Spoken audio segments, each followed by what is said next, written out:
చెప్పారు ఎన్నికలు పెడతాన్ని, ఇప్పుడు ఆ ఎన్నికలు పెట్టించగలని మా మనవి సార్. అదేవిధంగా కార్పొరేషన్ చైర్మన్లు 4 ఉన్నాయి సార్. మొన్ననే తమరి దయతోటి పద్మశాలి కార్పొరేషన్ చైర్మన్ వచ్చింది సార్. టెస్కో ఉన్నది సార్, పవర్లూమ్ ఉన్నది సార్, హ్యాండ్లూమ్ ఉన్నది సార్. మా రిప్రజెంటేషన్ కూడా ఇప్పుడు మా అనిల్ అన్న ఉన్నాడు. మరి మా మంత్రి గారు తుమ్మనేశ్వర గారి దగ్గరికి 100 సార్లు పోయినా కానీ ఏ రోజు మమ్మల్ని ఆదరించారు. కాబట్టి మీరు మా ఎందుకు దయ ఉంచి ఆ 4 కార్పొరేషన్ చైర్మన్ని కూడా పద్మశాలికి వీలైన త్వరలో తమరు టైం చూసుకొని కేటాయించగలరని చప్పట్ల ద్వారా ముఖ్యమంత్రి గారికి మా విన్నపం తెలియదు సార్. ఇవన్నీ మీకు చాలా చిన్నవి సార్. మీరు రావటం మాకు గొప్ప అదృష్టం.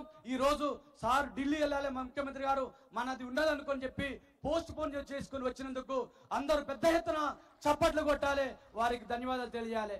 అదేవిధంగా మా సెక్రటరీ జనరల్ గడ్డం జగన్నాథం గారు మాట్లాడతారు. 2 నిమిషాలు దయచేసి.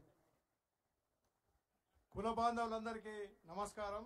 అఖిల భారత పద్మశాలి మహాసభ అధ్యక్షులు కందకట్ట స్వామి గారికి, గౌరవ అధ్యక్షులు శ్రీధర్ సుంకుర్వార్ గారికి, రిసెప్షన్ కమిటీ చైర్మన్ కవర్త మురళి గారికి, మరి మన ముఖ్య అతిథులుగా వచ్చేసినటువంటి పెద్దలు ముఖ్యమంత్రి గారు రేవంత్ రెడ్డి గారికి, 2008 తర్వాత మన మహాసభకు వచ్చిన రేవంత్ రెడ్డి గారు ఒకసారి అందరు గట్టిగా చప్పట్లు కొట్టి ఆహ్వానం తెలపండి. 2008లో రాజశేఖర రెడ్డి గారు వచ్చిండు, తర్వాత మన రేవంత్ అన్నే వచ్చిండు. మీరు దీన్ని గమనించండి, గట్టిగా ఒకసారి అందరు చప్పట్లు కొట్టండి.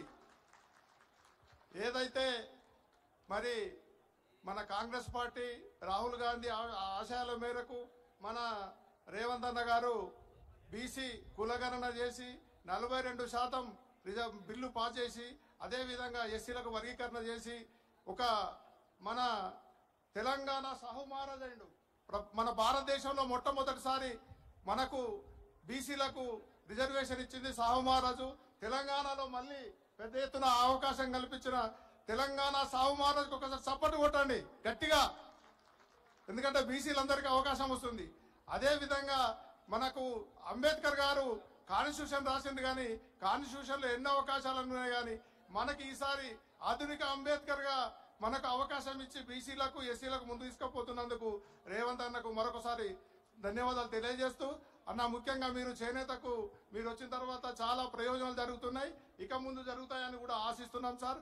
అన్న మీరు నిరుద్యోగ ఉపాధి కల్పనలో ముఖ్యంగా మీరు ఏదైతే పరిశ్రమలను స్థాపించాలని ప్రయత్నం చేస్తున్నారన్న, ఆ దిశగా ఒక్కసారి వస్త్ర పరిశ్రమ మీద కూడా దృష్టి పెట్టండి అన్న. వస్త్ర పరిశ్రమ ఈరోజు ఏదైతే భారతదేశంలో ఐటీకి కానీ వ్యవసాయానికి కానీ సమానంగా మనకు వస్త్ర పరిశ్రమ ఉంది. మన కార్మికులు ఇక్కడ వస్త్ర పరిశ్రమలో అవకాశాలు లేక గుజరాత్, బొంబాయి, భీవండి వలసపోయిందన్న కొన్ని లక్షలాది మంది. ఇప్పుడు మొన్న మేము ఇటీవల భారతదేశం మొత్తం తిరిగితే మాకు లెక్క తెలిసింది ఏంటంటే, మనం ఇక్కడ మీరు కులగణన చేసిన దాంట్లో 15 లక్షలు ఉంటే బయట 30 లక్షల మంది ఉన్నారన్న. కాబట్టి మీరు దయచేసి టెక్స్టైల్ రంగానికి ఏ విధంగా అవకాశాలు ఉన్నాయి, ఏ విధంగా ఇందులో ఉపాధి ఉన్నదని ఆలోచించి టెక్స్టైల్ పార్కులు అట్లాంటివి ఏర్పాటు చేయాలని ఈ సభాముఖంగా కోరుకుంటున్నా. మీడియా వాళ్లకు దయచేసి సీట్లు ఇవ్వగలరు. లెఫ్ట్ సైడ్ ముఖ్యంగా మీరు చేనేత పరిశ్రమకు చేస్తున్న దానికి ధన్యవాదాలన్నా. గతంలో రాజశేఖర రెడ్డి తర్వాత అంత ప్రాముఖ్యత మీరు మా చేనేతకు ఇచ్చినందుకు మీకు చేతులెత్తి నమస్కరిస్తూ ఈ అవకాశం ఇచ్చిన మీ అందరికీ ధన్యవాదాలు. ముఖ్యంగా అన్న, పద్మశాలిలలో గతంలో ఉన్న పరిస్థితి లేదన్నా, అందరూ ఈసారి మంచిగా ఉన్నారు. రాజకీయాల అవకాశాలు ఇస్తే ఖచ్చితంగా ముందుకు పోతామన్నా.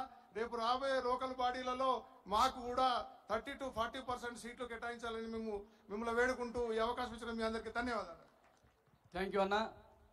పరికిపల్ల నరహరి గారు, ఐఏఎస్ గారు, Madhya Pradesh principal secretary Jal machine